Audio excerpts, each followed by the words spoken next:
கால் பாதங்கள் சொரந்து வீங்கிட்டு இருக்கிற மாதிரி இருக்கா? அடிக்கடி நடக்குதா? ரெகுலராக இருக்கா? இந்த பதிவு உங்களுக்கானது. கொஞ்சம் தூரம் ட்ராவல் பண்ணாலே, காலை கீழே தொங்க போட்டு ட்ராவல் பண்ணாலோ, கார்லேயோ பஸ்லேயோ ட்ரெயின்லேயோ எதில் ட்ராவல் பண்ணாலும் கால்கள் சொரந்து வீங்கிக்குது. கொஞ்சம் தூரம் கொஞ்சம் நேரம் காலை தொங்க போட்டு உட்காந்துருந்தாலே கால் வீக்கம் வந்துடுது. இந்த மாதிரி கால்கள் சொரந்து வீங்கிக்கிற மாதிரி இருக்குது. அழுத்துனா இந்த விரல் வச்சு அழுத்தினாலே குழி விழுகிற மாதிரி தெரியுது. இப்படி ஃபீல் பண்ணிகிட்ருக்கீங்க அப்படின்னா இது ஒரு வார்னிங் சிக்னல். அதாவது நம்ம ஹெல்த் இஷ்யூ இருக்குது நமக்கு அப்படிங்கிறதுக்கான ஒரு வார்னிங் சிக்னல்னு உங்களுக்கு தெரியுமா? இது எல்லாருக்கும் வர்றது தானே, ஏஜிங் ஃபேக்டர் தானேன்னு நீங்கள் நினச்சிட்ருக்கீங்க அப்படின்னா கண்டிப்பாக கிடையாதுங்க. இந்த பதிவை முழுசாக பாருங்கள். நீங்கள் உங்களோட பிரச்சனைக்கான காரணம் என்னன்னு இது வரைக்கும் தெரிஞ்சுக்காமல் இருக்கீங்க இல்லையா? இந்த பதிவில் கண்டிப்பாக ஒரு கிளாரிட்டி கிடைக்கும். இமீடியட்டாக நீங்கள் என்ன செய்யணும் அப்படிங்கிறதையும் நாங்கள் தெளிவாக உங்களுக்கு புரிகிற மாதிரி எக்ஸ்பிளைன் பண்ணுறோம். நல்லா கவனிங்க. கால்கள் தொங்க போட்டு இருந்தாலோ அல்லது ட்ராவல் பண்ணும்போதோ அந்த சொரந்து வீங்கிறது அப்படிங்கிறது ஒரு வேர்டு இருக்கு இல்லையா? அதை ஏன் மென்ஷன் பண்ணுறோம்?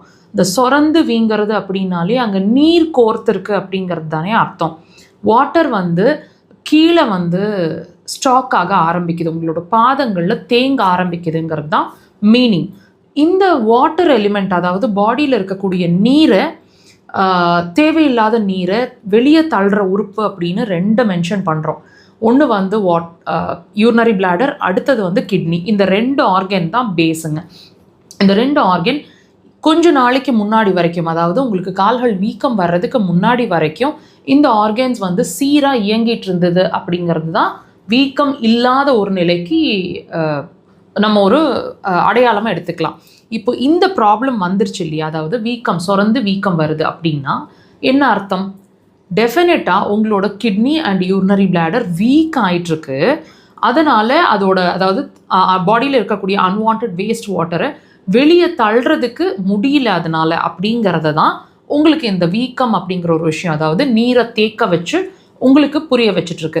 இப்போ நீங்கள் என்ன செய்கிறீங்க? கால்களில் வீக்கம் வருது, சுகர்னால் இருக்கலாம், அதனால் இருக்கலாம், இதனால் இருக்கலாம்னு நீங்கள் நெக்லெக்ட் பண்ணிகிட்ருக்கீங்க அப்படின்னா டெஃபினட்டாக நீங்கள் இதுக்கு இமீடியட்டாக இம்பார்ட்டன்ஸ் கொடுக்கல அப்படின்னா நாளைக்கு கண்டிப்பாக உங்கள் கிட்னியை இழக்க நேரிடும், அதாவது கிட்னி ஃபெயிலியர் ஆக நேரிடும்.